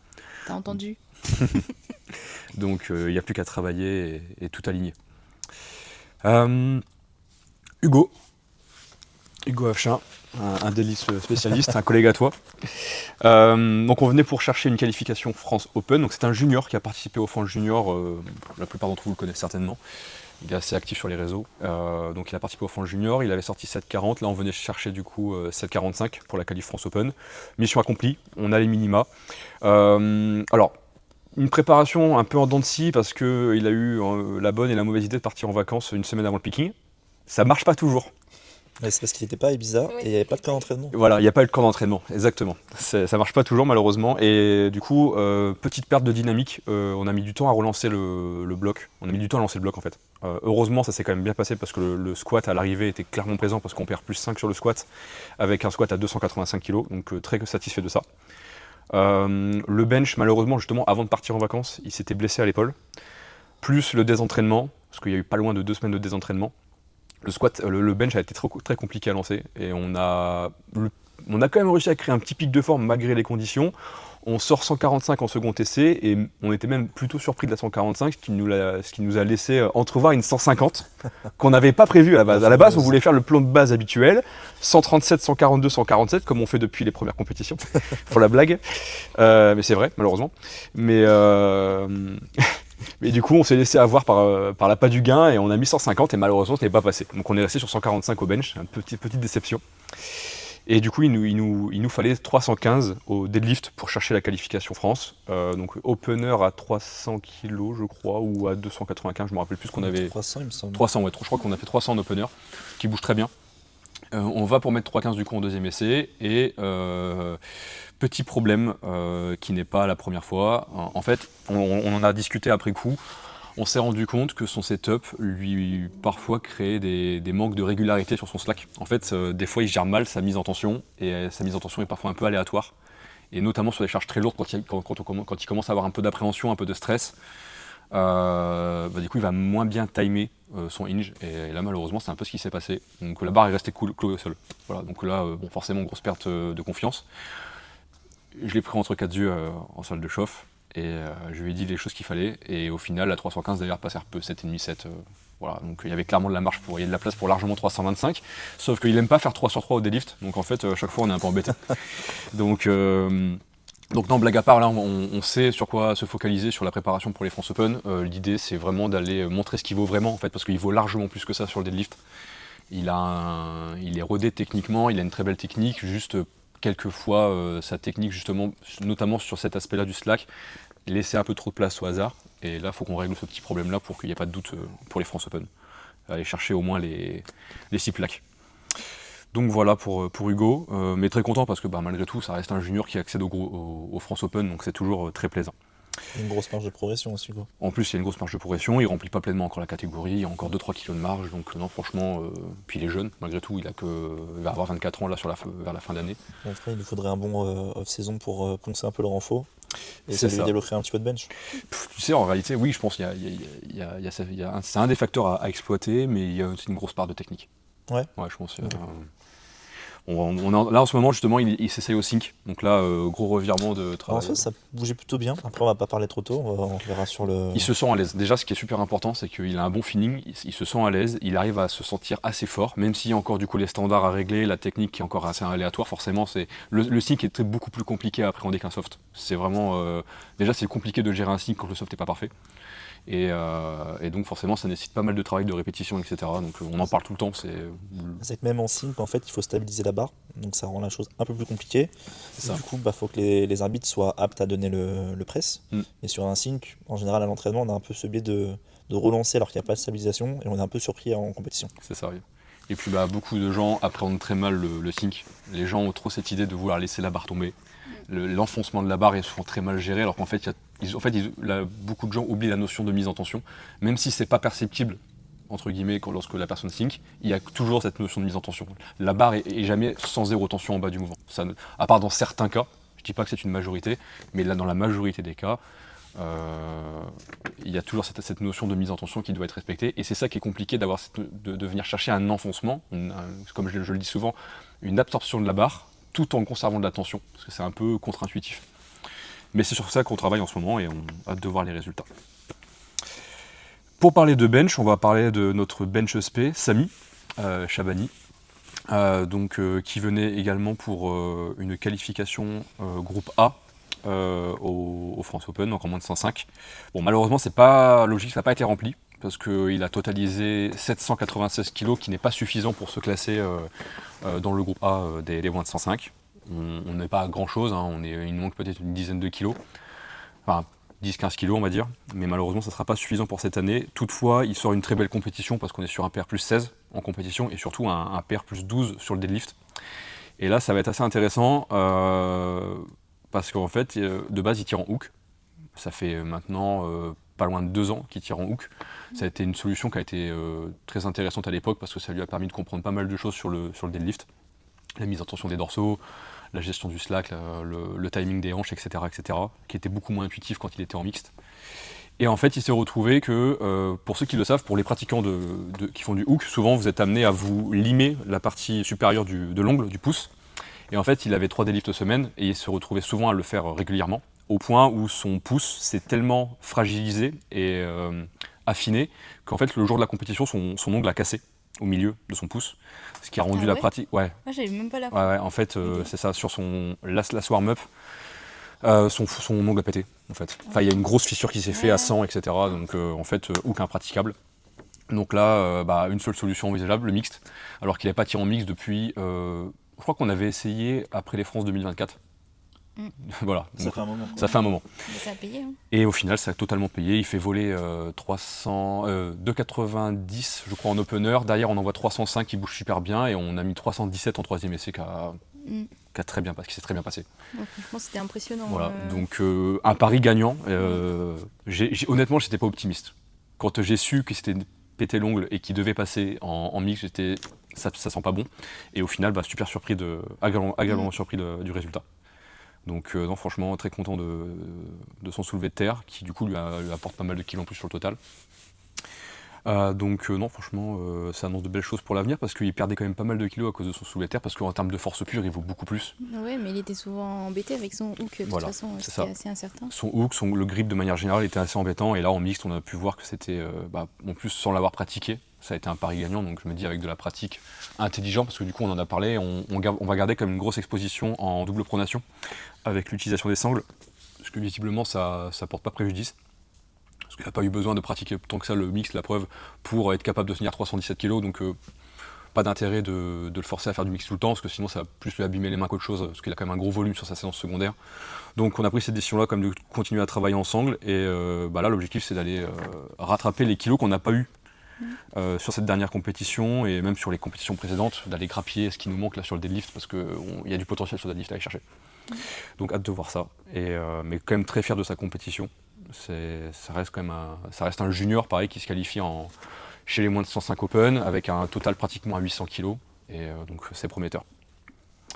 Nous avons Clément Walter, donc un autre moins de 105 junior, qui a fait globalement une bonne compétition, mais ça reste mitigé parce que la préparation s'est pas très bien passée vis-à-vis du bench. Perte de poids, on y revient toujours. Perte de poids pas forcément contrôlée, certainement dû au travail qu'il a fait cet été. Donc cet été, il avait un travail pour l'été, tout simplement un travail saisonnier, qui a certainement perturbé un petit peu son rythme, et du coup il a subi une perte de poids de pas loin de 2,5 kg à 3 kg, et qui a eu un effet très néfaste sur son bench. On était sur les blocs précédents le picking, on était sur un niveau aux alentours des entre 155 et 160 grosso modo estimé, et au final le jour J il a bench 147,5, qui est un PR quand même plus 2,5, mais qui était bien en dessous des attentes, donc c'est là qu'on a perdu quelques kilos, et malheureusement le troisième essai au deadlift qui n'est pas passé, et comme on le sait souvent quand on a un gros deadlift, il tirait sur 285, on perd jump de 15 kilos par rapport à son deuxième essai, donc on perd 15 kilos et ça fait vite dégringoler le total. On est quand même sur un PR, total plus 15, donc c'est quand même cool, mais c'est vrai qu'on aurait pu aller chercher bien plus par rapport au travail qui avait été fait sur les mois précédents. Donc c'est toujours un peu dommage quand c'est comme ça, mais ça reste positif et encourageant pour la suite. Là, on le sait, il y a quelques points à peaufiner, et on pourra aller chercher les fameux minima France qui visent depuis longtemps, en sachant qu'il est encore jeune, il a à peine 20 ans, donc il y a encore beaucoup de marge. Il a énormément progressé, même au squat. Hein. Oui, au squat, il a fait une belle progression, parce que j'en ai pas parlé, mais du coup, il fait un PR plus 12,5 au squat. Alors, sachant que sur la dernière compétition à Beauvais, ça s'était super mal passé sur le squat, à cause de ses standards, à cause de la technique, à cause de ses douleurs aux genoux. Et là, on a fait un très très gros travail sur ça, sur le management de ses douleurs aux genoux. Donc que ça soit vis-à-vis des assistances qu'on a mis en place pour la réhab et la préhab, que ça soit sur le management de l'intensité. Donc non, franchement, on a bien géré l'aspect du squat, et au final, c'est payant, donc ça fait plaisir. Je pense que c'était un des plus beaux grinds que j'ai vu. Ah oui, il a sorti un grind incroyable sur le troisième essai. Ce grind au deadlift, c'est une chose, mais c'est assez courant. Grind sur le squat, c'est plus costaud déjà. Ouais, il a réussi à conserver sa technique pour pouvoir... C'est ça, pas de problème de lock de genou à la fin, pas de problème de redescente, franchement il a super bien géré. Ensuite, notre sub-junior, parce qu'on avait des sub-juniors sur la compétition, donc on avait Nathan Lamiot en moins de 59, très belle compétition. Du coup il signe un PR comp plus 30 kg par rapport au fin junior, donc en étant dans la même catégorie de poids, etc., donc en 59 sub-junior. Donc il fait 522 de total. qui lui offre normalement la qualification pour les France Open, mais malheureusement, nous sommes à l'heure actuelle dans un moment où les sub-juniors qui ne font pas partie de l'équipe de France ne peuvent pas participer aux France Open. Bref, c'est un autre débat. Donc malheureusement, voilà, il ne pourra pas faire les France Open, mais il a sorti une très belle compétition et super encourageant. Alors malgré ça, il a eu une fin de préparation compliquée, pareil pour des facteurs SN, il est tombé malade tout simplement. Malade, perte de poids qui était avec, donc il a perdu pas loin de 2 kilos sur la fin de prépa, du coup il a été pesé assez léger, il était pesé à 57 et quelques, alors que de base il remplit bien les 59. Dans cette catégorie, c'est pas... Voilà, ça joue beaucoup en plus. C'est énorme, oui. C'est un pourcentage assez élevé du poids de corps. Et malgré ça, il sort un PR comp plus 5 sur le squat, avec un beau grind quand même, et c'est franchement, c'est dommage parce que je me dis avec le pic de forme qu'on a réussi à créer, si on avait réussi à avoir le poids de corps, un peu comme toi en finale, on aurait pu aller chercher bien plus, donc c'est dommage. Le bench, petit souci parce qu'il a été amené à changer de matériel très récemment entre Basic Fit et du mouvement de compétition, et au niveau de son setup, il y a des choses à régler, ça l'a pas mal impacté. Il sort quand même un PR plus 5, donc on prend, ça reste honnête pour sa catégorie de poids, en plus un plus 5 au bench, c'est pas négligeable, mais on sait qu'il vaut largement plus, parce qu'en préparation il avait sorti 107, il avait loupé 110 de peu, pour une petite erreur technique en plus, donc on sait qu'il vaut largement plus et on se rattrapera la prochaine fois. Et surtout c'est au deadlift, très grosse progression au deadlift parce qu'on va chercher un PR plus 20 au deadlift en fait, donc grosso modo, parce qu'il avait sorti 210 au France Junior, et là on va chercher 230 avec de la marge. Donc on a fait un très très gros travail sur les derniers mois sur le deadlift. On a trouvé amélioration du setup, donc du setup vis-à-vis du démarrage notamment, qui lui permet d'être beaucoup plus régulier et beaucoup moins dépendant de la barre, parce qu'il a souvent été habitué à tirer sur barre flexible, on va dire, sur barre souple. Et là, sa nouvelle façon de tirer, donc avec une gestion du slack un peu différente, lui permet de pas avoir de soucis même sur une barre stiff. Donc ça a porté ses fruits, et une belle accumulation de volume aussi sur les derniers blocs, et franchement voilà, c'est sans appel, plus 20 compétitions. C'est sa dernière année sub-junior ou... Oui, il passe en junior là, ça y est. Donc il pourra faire les France Open l'année prochaine, il pourra faire les France Open normalement sans souci. Là normalement on va refaire une saison en 59. Il voulait se confronter au moins une fois là en 59 junior. Et après passer en 66. Et normalement après on passera en 66. Ok. Okay. En sachant qu'il vient des 53 à la base. Quand je l'ai récupéré, il faisait les Europes en moins de 53. Ouais. Et là, du coup, déjà, il remplit bien les 59, même s'il y a encore un petit peu de marge. Et après, l'objectif, c'est d'aller en moins de 66 et d'avoir un physique digne de ce nom. Et après, il ira en 74. Et après, il ira en 74, mais absolument. C'est pas un sport de maigre, en fait. Mathilde Corméry, donc début de collaboration peu de temps après les France Juniors. Donc on a commencé à travailler ensemble aux alentours début août, quelque chose comme ça. Donc on a fait 2 blocs, même pas, on a fait un bloc ensemble, j'ai des bêtises, on a fait un bloc, on a fait un long bloc ensemble, on a pris le temps de faire une phase d'introduction, et après on a fait un long bloc de préparation progressif sur 6-7 semaines à peu près, jusqu'à la compétition qui s'est très bien passée. C'était la première compétition, du coup elle ne faisait pas de cut, pour, on va dire, voir un peu ce qu'elle valait justement sans cet aspect-là de cutting. Et surtout, donc elle a été pesée à 54 kg, donc pas très lourde par rapport à sa catégorie de compétition à la base, même si là on va passer en 57. Et donc elle sort un PR plus 20 en compétition, donc sur un aussi peu de temps de collaboration, ça fait plaisir. Donc on est sur un PR plus 10 au squat, 5 au bench et PR plus 5 au deadlift, donc assez content. Même si on avait réussi à créer un très bon élan sur le bench qui s'est un petit peu effondré sur la fin de la préparation, surtout au niveau technique notamment. Donc ça, le but là, ça va être de relancer la machine, parce qu'on sait qu'au bench, il y a quoi d'aller chercher largement plus. Donc hâte de voir la suite. Mais contente de cette première compétition avec elle, ça s'est bien passé dans l'ensemble. Puis PR plus en compétition, je pense qu'on peut être content. Mathilde deadlift, un gros deadlift. Voilà, c'est ça. Ouais, parce que 165 à 54 kg de poids de corps, ça commence à être pas mal. Ouais, c'est bien. Louane Pierret, donc Louane Pierret, une athlète que je coach depuis maintenant un petit moment, depuis 2023 si je dis pas de bêtises, je crois que c'est ça, fin 2023. Alors c'était particulier parce qu'elle s'est blessée peu de temps après les France Open 2024, entraînement classique, elle s'est blessée je crois sur un deadlift à 140 kg, alors qu'elle a un max à 175 pour information. Et c'est souvent sur les barres qu'on pense maîtriser, qu'on se relâche. C'est ça. Entraînement matinal, peut-être un peu trop matinal, le dos pas bien en place, les tendons peut-être un peu déshydratés, etc., comme ça peut souvent arriver. Et là, ça n'a pas pardonné. Au début, on pensait à une simple lombalgie, une contracture. Et en réalité, ça a vraiment duré dans le temps. On a été embêté pendant pas loin de 5 mois. Et quand ça a commencé à aller mieux, du coup, on a pris des pincettes, on a relancé très très très doucement. Et on n'a pas eu assez de temps devant nous pour relancer suffisamment pour la faire revenir sur son niveau avant la blessure. Mais elle sort quand même une compétition plutôt encourageante parce qu'elle a fait un 3/3 au squat. Donc elle a fait PR de mémoire, elle a validé 140 kg, donc on est sur un PR-5 au squat, mais il y a de la marge. Clairement, le squat revient très très bien actuellement. Surtout que en plus sa catégorie n'est pas encore totalement remplie, donc il y a une marge de progression à ce niveau-là. Le bench, il y a des lacunes techniques, notamment au niveau des standards qui lui portent souvent préjudice. Donc là, on est en train de mettre le gros paquet là-dessus sur la gestion de la presse. En fait, elle s'entraîne très fréquemment tout seule, et donc du coup, elle respecte pas mal les ordres. Classique. Sauf que c'est ça sur des mois et des mois d'entraînement, même si je lui disais, elle avait du mal à faire l'effort. Et ça fait mal. Le jour J. Les standards augmentent, donc forcément ça rajoute de la difficulté. Donc on se retrouve avec une surprise au niveau de. Enfin, les charges qu'on aurait pu faire à l'entraînement vont sembler plus dures le jour J. C'est ça. Simplement au niveau des standards. Donc on va faire attention là, sur le prochain bloc. C'est j'ai mis du 2CT pratiquement partout pour la peine, donc comme ça c'est réglé. Ça te rappelle quelque chose ? On doit être contente. Donc non, en vrai, franchement, je suis super fier d'elle parce que on a eu des échanges de messages en début d'année qui laissaient paraître qu'elle voulait arrêter la force. Et parce que forcément, on parlait d'une douleur qui était aussi présente dans la vie quotidienne, dans la nuit, qui l'empêchait de dormir. Ça a mis beaucoup de temps à s'estomper. Et forcément, c'est démotivant. Surtout quand on est jeune, je peux totalement le comprendre. Et franchement, elle a tenu bon, elle a fait les efforts qu'il fallait, elle a été voir les kinés, elle a fait sa réhab, elle a fait attention à ses facteurs externes. Et là, résultat, aujourd'hui, ça va beaucoup mieux. L'entraînement se porte bien. Là, on est sur une phase de construction pour préparer sa qualification pour les championnats de France juniors l'année prochaine. Parce qu'elle a à peine 20 ans, elle est encore très jeune. Elle est super jeune en fait, elle a encore du temps devant elle pour performer en junior. Et elle a un beau potentiel en plus, parce qu'en plus, comme je disais, elle ne remplit pas encore sa catégorie. Donc il y a de quoi faire. Franchement, j'ai hâte de voir ça. Donc voilà pour Louane. Et du coup, il nous restera. Il nous reste Élise. Donc Élise Bouvier, beaucoup de gens la connaissent, j'imagine. Donc on faisait cette compétition à la base pour venir chercher une qualification pour les championnats de France Open en groupe A. Donc elle avait déjà sa qualification groupe B. Et en fait, avec le total qu'elle a, à l'heure actuelle, normalement, elle est toujours groupe A. Ça n'a pas changé, si j'ai bien vu, normalement il n'y a pas de souci, elle sera en groupe A au final, parce que les inscriptions là vont commencer, les classements sont terminés.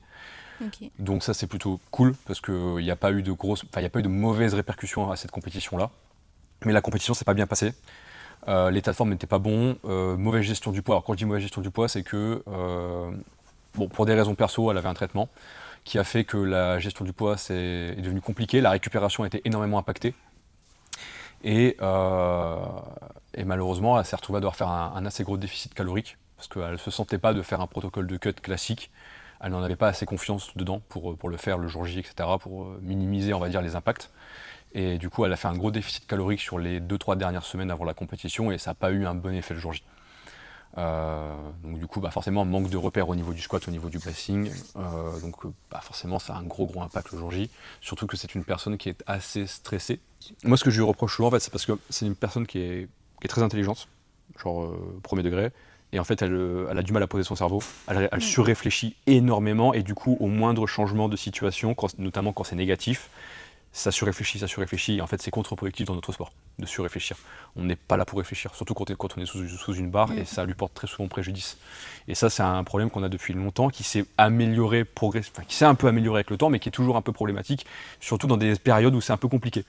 Quand on n'a pas pu accumuler suffisamment de confiance, ce qui a été quand même le cas, parce qu'il n'y a que vraiment le bloc de Pékin qui s'est à peu près bien passé, parce que depuis les France juniors, on a été sur une phase assez compliquée. Voilà. C'est des choses qui arrivent parce qu'il y a eu des facteurs externes qui sont intervenus, qui ont fait que, et là ça va aller de mieux en mieux. Si tout se passe bien, normalement on devrait voir un peu la lumière là au bout du tunnel de cette période un peu compliquée, et je l'espère faire une bonne préparation pour les France Open. Oui, là elle a repris sa petite routine des cours et tout, c'est donc je pense que elle pourra retrouver ses repères et puis pouvoir performer à fond. Là actuellement l'entraînement se passe plutôt bien, il y a l'envie qui est là, les barres bougent bien, les charges remontent bien aussi. Donc je suis assez confiant pour la suite. C'est ça, pour redéclencher le petit cercle vertueux. C'est ça, exactement. Pour donc une compétition pas à la hauteur de nos attentes. C'est un peu comme pour les autres personnes que j'ai évoquées. Ça fait partie des mauvaises compétitions. Elle a sorti une magnifique compétition au France Junior qui lui a offert le titre de championne de France. Là, c'était pas le cas, c'était pas une bonne compétition et ça fait partie du jeu. Et vaut mieux que ça soit sur des compétitions qui ont peu d'importance comme celle-ci que sur des compétitions à enjeu comme un championnat de France.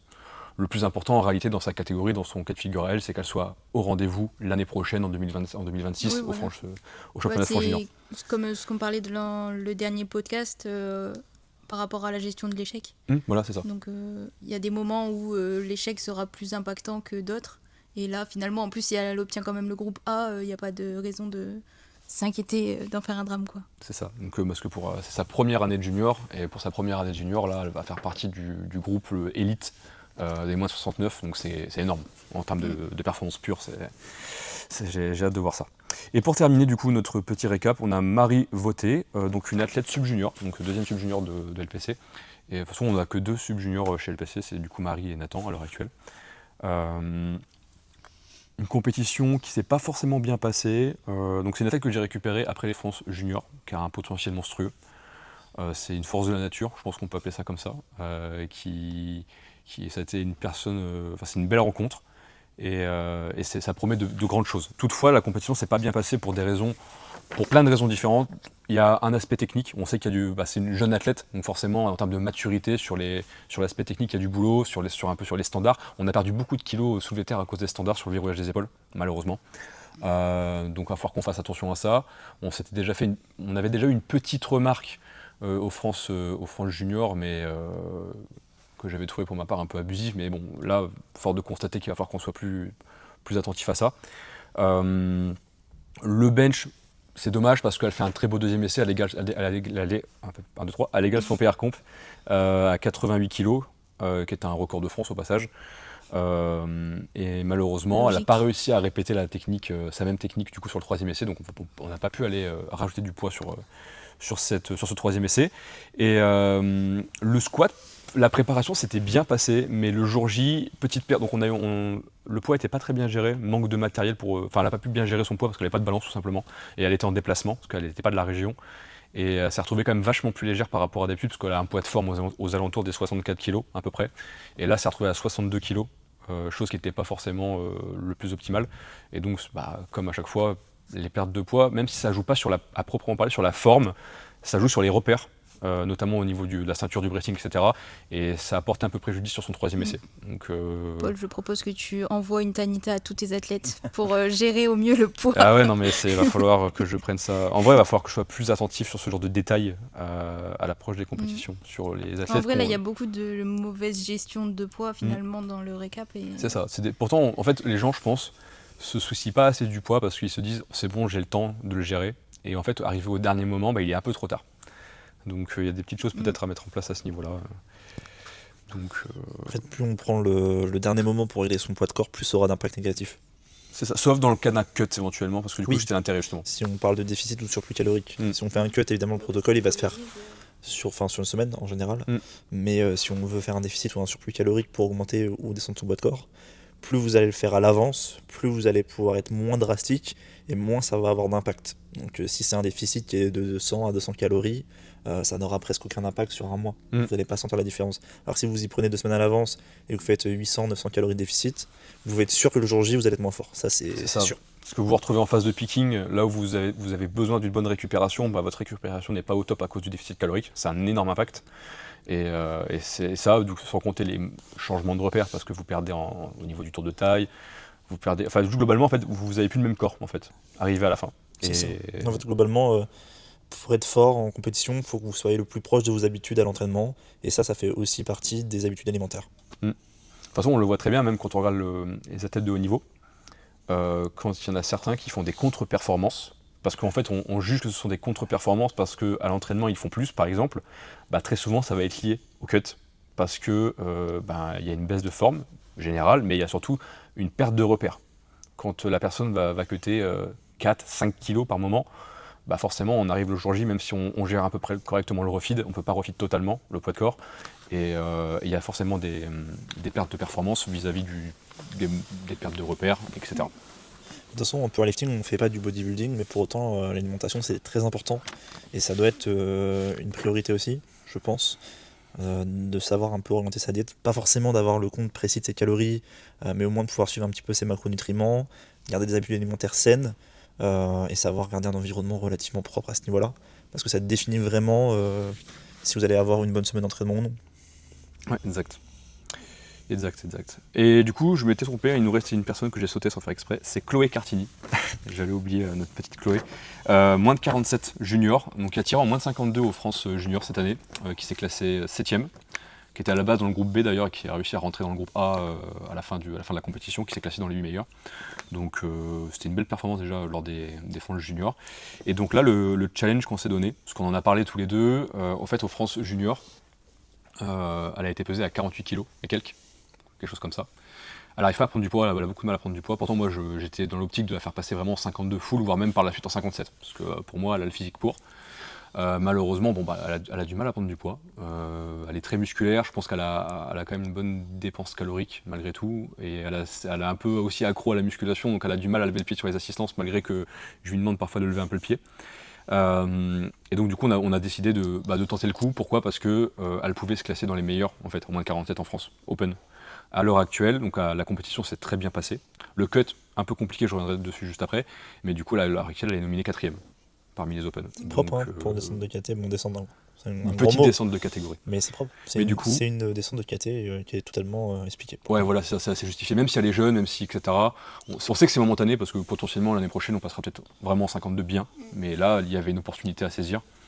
Bon, pour un kilo, ça. Surtout que nominé 4ème à ex-aequo avec la 3ème, tu vois, donc on peut jouer un podium. Bah du coup, c'est vraiment largement en Open en plus. En Open, ouais. Donc ça vaut le coup pour ça. Donc, Et donc la compétition s'est quand même plutôt bien passée parce qu'on égale son meilleur total, mais à 47 kg. Et surtout le cut a été compliqué, problème de balance. Donc elle avait des balances, mais une balance qui pesait mal. La Tanita.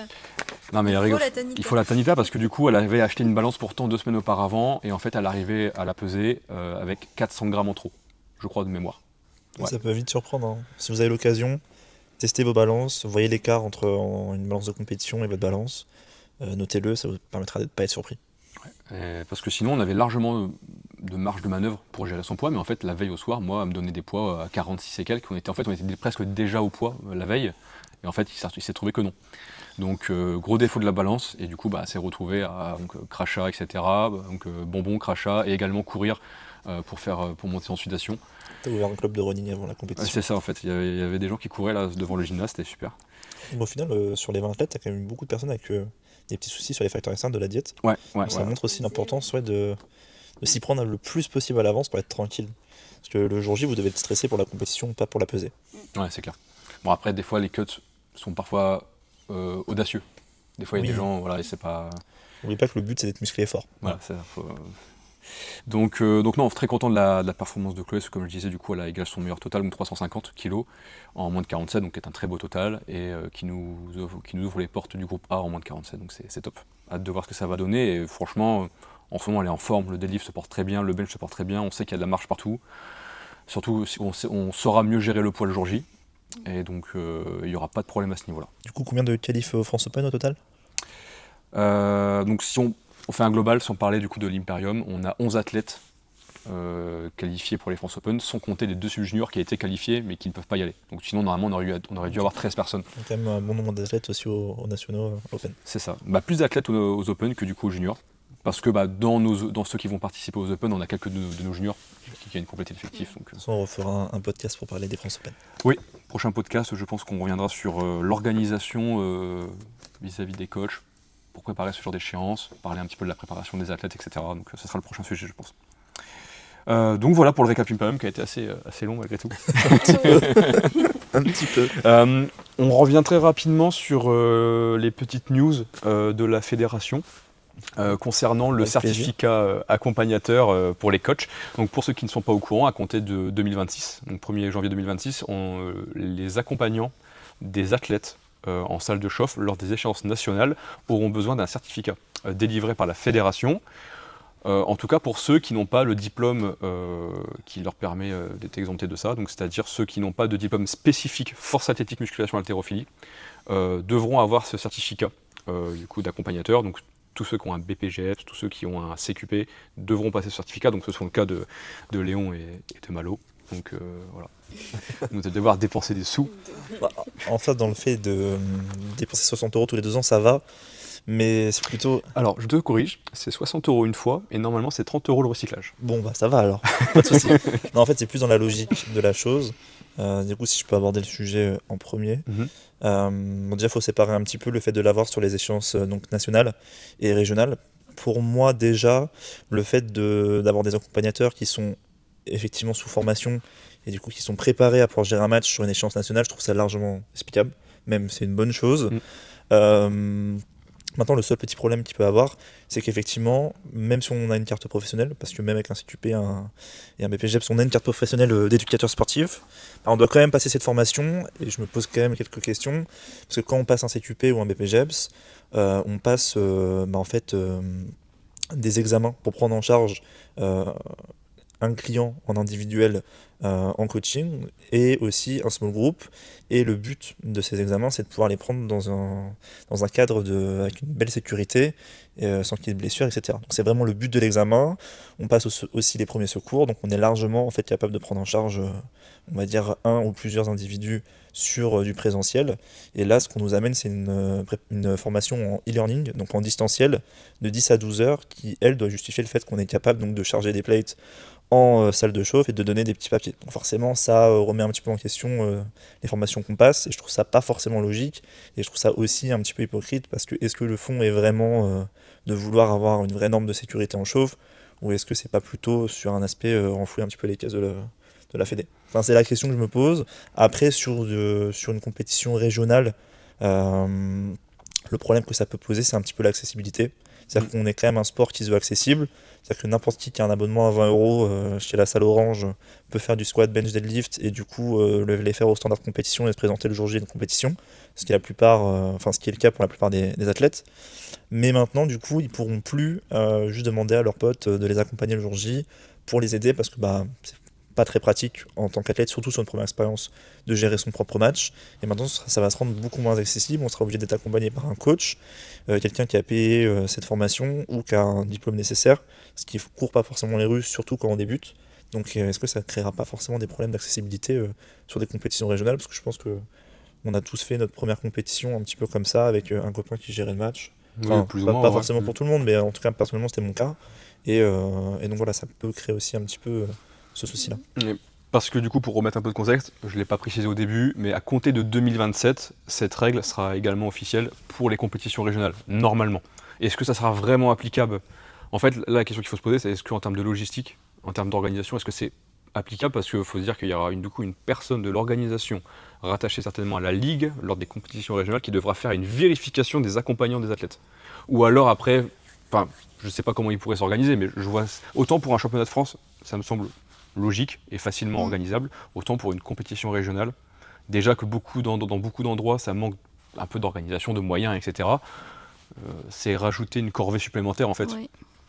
Bah ouais, comme je disais, ça limite l'accès, comme tu l'as dit aussi, aux débutants qui veulent tester une première compétition sans forcément avoir de coach ou d'amis qui ont le diplôme nécessaire. Et puis, Après, c'est bien dans le fait de limiter le nombre de personnes en salle de chauffe. Oui. Parce que parfois, il y a trop de monde en salle de chauffe et les athlètes se retrouvent un peu submergés. C'est une bonne manière, mais je pense pas que ce soit la meilleure solution pour le faire.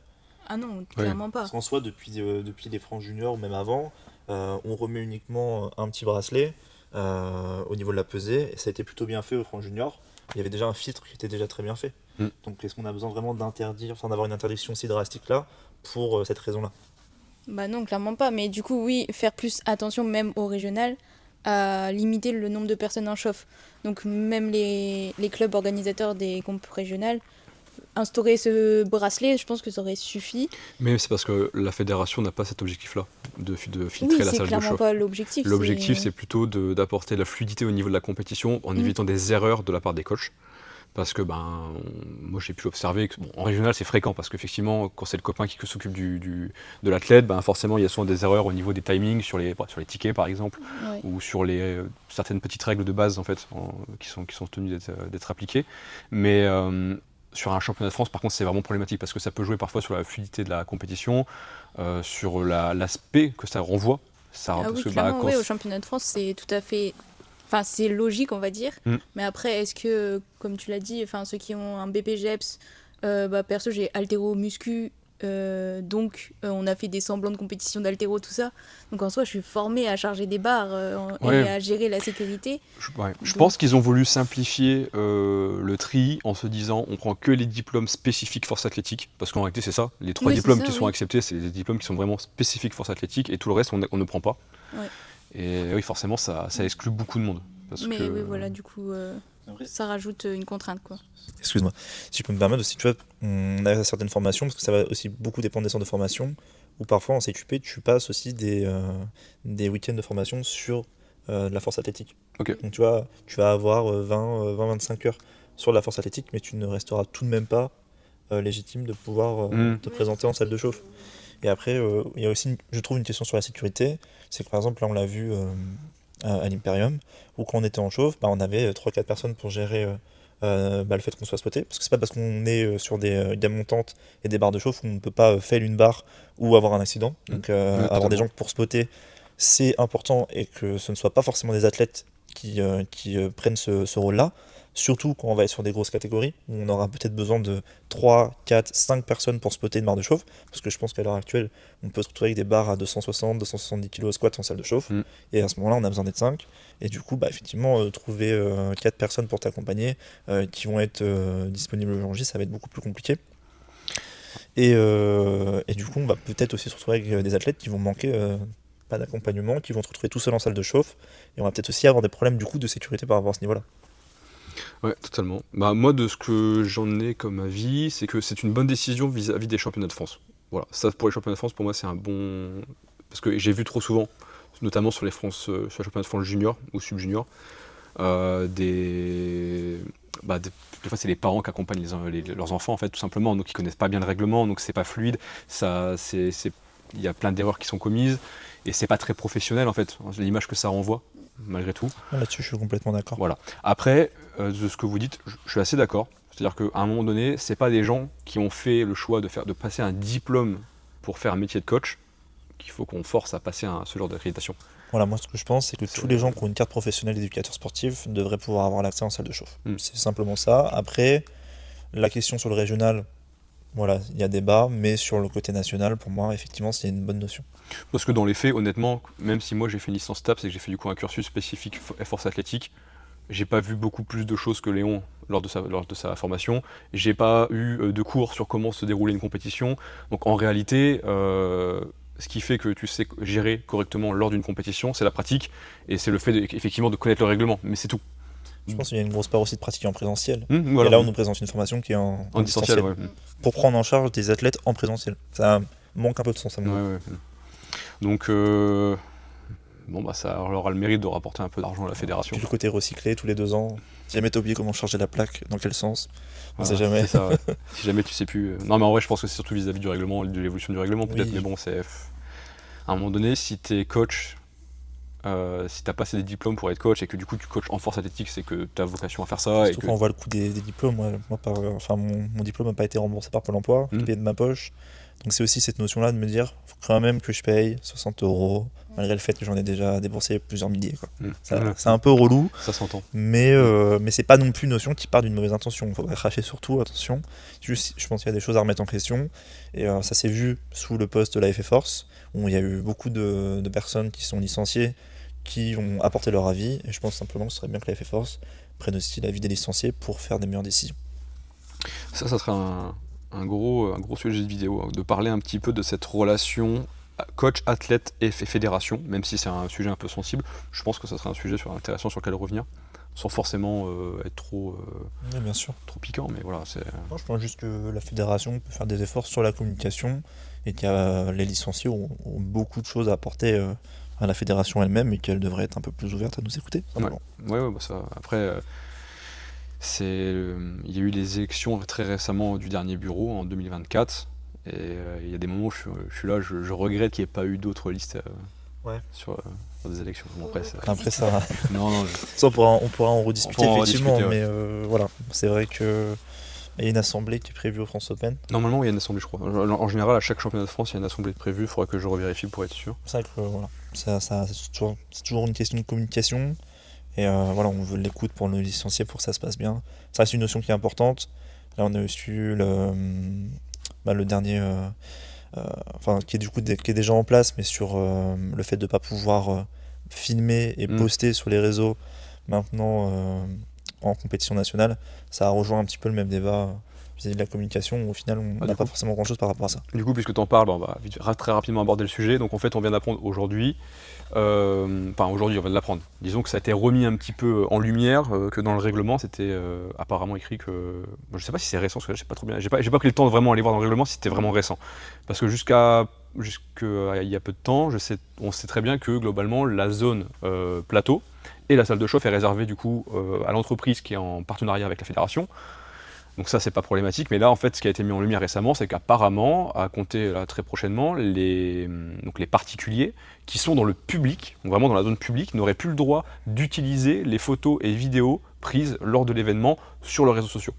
Alors, peut-être pas les particuliers à proprement parler, mais surtout les personnes, par exemple, qui veulent utiliser ça pour de la publicité, admettons. Oui, les petites sociétés de médias. Voilà, les sociétés de médias, les coachs sportifs, du coup. Ouais. On peut cibler aussi directement. Voilà, c'est ça. Donc pour l'instant, c'est encore un peu flou. On verra ce qu'il en est. Honnêtement, pour l'instant, c'est pas trop mon problème. On va pas trop se prendre la tête avec ça, on a d'autres sujets à gérer. Mais ouais, c'est comme je disais il y a pas très longtemps à quelqu'un d'autre, c'est que depuis le début de l'année, c'est un enchaînement de mauvaises décisions de la part de la Fédé, je trouve. Ça, c'est dit. Allez, C'est toc. voilà, c'est tout. Bon, bref. Ouais. Et pour finir du coup cet épisode, on vous avait énoncé au tout début une petite annonce.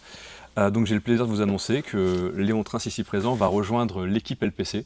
Donc vous aurez certainement un post sur Instagram avant ou après cette sortie d'épisode. Donc ça fait déjà un moment qu'on en discutait tous les deux. Moi ça a été une des premières personnes que j'ai eu en tête à l'époque. Je lui ai laissé le temps de se faire la main sur le coaching. À l'heure actuelle, tu as une vingtaine d'athlètes. C'est ça, un peu plus d'une vingtaine. C'est un roster de toute façon, qui a un petit peu bougé, alterné, on va dire. Mais ça fait un petit peu plus d'1 an et demi que je coach en force athlétique et 2 ans au total. Okay. Donc voilà, j'ai eu le temps de me faire mon expérience, que ce soit en distanciel et en présentiel en compétition. Avec un bon nombre d'athlètes, pas mal de profils différents. Donc très fier de rejoindre l'équipe, parce que ça fait depuis 4 ans que je suis chez LPC en tant qu'athlète. Et aujourd'hui, je peux avoir enfin la double casquette. C'est ça. Donc je vais donner mon max pour représenter au mieux l'équipe. Et puis je pense qu'on va pouvoir produire pas mal de contenu, vous proposer pas mal de choses. Le fait aussi d'être plusieurs, c'est de pouvoir vous proposer plus de contenu ou de choses exclusives. Et donc je pense qu'on aura pas mal de choses à produire et à annoncer par la suite également. Donc de toute façon, on refera un petit point sur ton passé sportif, ton cursus, etc. Là, par la suite sur les prochains épisodes. Avec grand plaisir. Merci pour votre écoute, merci pour votre visionnage. N'hésitez pas à liker la vidéo, à partager. Commenter. Donc, 5 sur 5 sur Spotify. Merci pour votre écoute et puis à bientôt. Ciao.